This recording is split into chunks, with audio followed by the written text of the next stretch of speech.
जय गुरु जी। संगत जी, संगत जी, ये बात बिल्कुल सच है कि गुरु जी को हमारे बारे में सब कुछ पता है। हमारे कितने जन्मों से वो हमें जानते हैं, तो हमें उन्हें बताने की कुछ भी ज़रूरत नहीं होती है।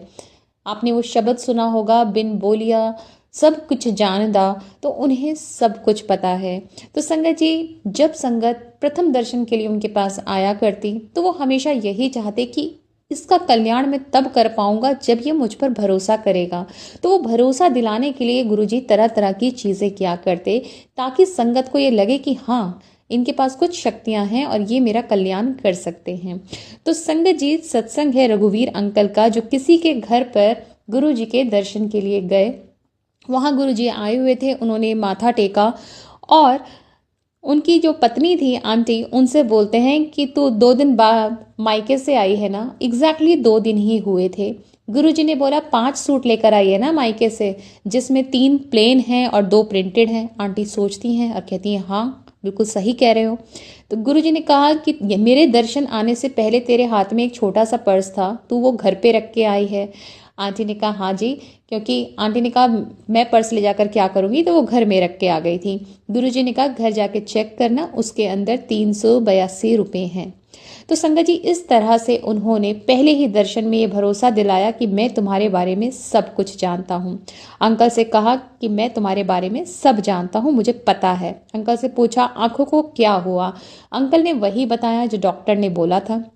अंकल ने कहा 11-12 साल से मेरी आंखों में इंजेक्शन्स लग रहे हैं, पर्दे की हालत इतनी ख़राब हो चुकी है कि अब मुझे दिखाई नहीं देता। तो संगत जी, गुरुजी ने एक चम्मच मंगाई और बोला अंकल से कि लेट जाओ। चम्मच से उनकी जो आई बॉल है वो प्रेस की। उसके बाद एक माचिस मंगाई। अंकल लेटे लेटे सोच रहे हैं माचिस से क्या करेंगे। गुरुजी ने माचिस जलाई और उससे अंकल की आंख पर हीट दी। उसके बाद गुरुजी ने सुई मंगाई। अब अंकल तो डर गए, क्योंकि डॉक्टर ने बोला था कि आंखों में इन्फ्लेमेशन इतना ज़्यादा है कि उसके अंदर कुछ भी नहीं जाना चाहिए। अगर उसके अंदर कुछ चला जाता है तो बहुत मुश्किल होगा और अंकल को अपनी आंखों का अच्छे से ख्याल रखना होगा। अंकल उठना चाहते थे, गुरुजी से पूछना चाहते थे सुई का क्या करेंगे, पर वो उठ ही नहीं पाए। और गुरुजी ने सुई मंगाकर उनकी आंखों में मारनी शुरू करी और फिर सुई लेकर अपनी उंगली में मारी। उसमें से खून निकाल के अंकल के खून से मिक्स कर कर उनकी आंखों में डाल दिया और बोला कल्याण कर देता। अंकल ने सोचा कि पता नहीं ये मैंने क्या करवा लिया। उनको ऐसा फील हो रहा था उनकी आंखें सूज गई हैं। और संगत जी, जब 15 मिनट बाद उन्होंने आंखें खोली तो उन्हें सारी संगत बैठी हुई धुंधली धुंधली दिखाई देने लगी। कहाँ तो उन्हें ये भी नहीं पता था गुरुजी कहाँ बैठे हैं। एक ही रात में अंकल का जो आई विजन था वो बिल्कुल क्लियर हो चुका था। संगत जी, ऐसे ही अंकल बताते हैं कि एक बार एम्पायर स्टेट में जब वो लंगर कर चुके थे तो गुरुजी ने बहुत बोल्डली बोला तेरा कल्याण कर देता। अंकल ने कहा कि ठीक है गुरुजी, आपको तो सब पता है मेरे ऊपर क्या होने वाला है, क्या समस्या आने वाली है, तो आपने कर दिया, बहुत बहुत मेहरबानी है आपकी। अब अंकल जब भी घर के लिए निकलते थे अपने, तो फ़ोन किया करते थे कि मैं निकल रहा हूँ, मेरी छुट्टी हो गई है, सुबह तक पहुँच जाऊँगा।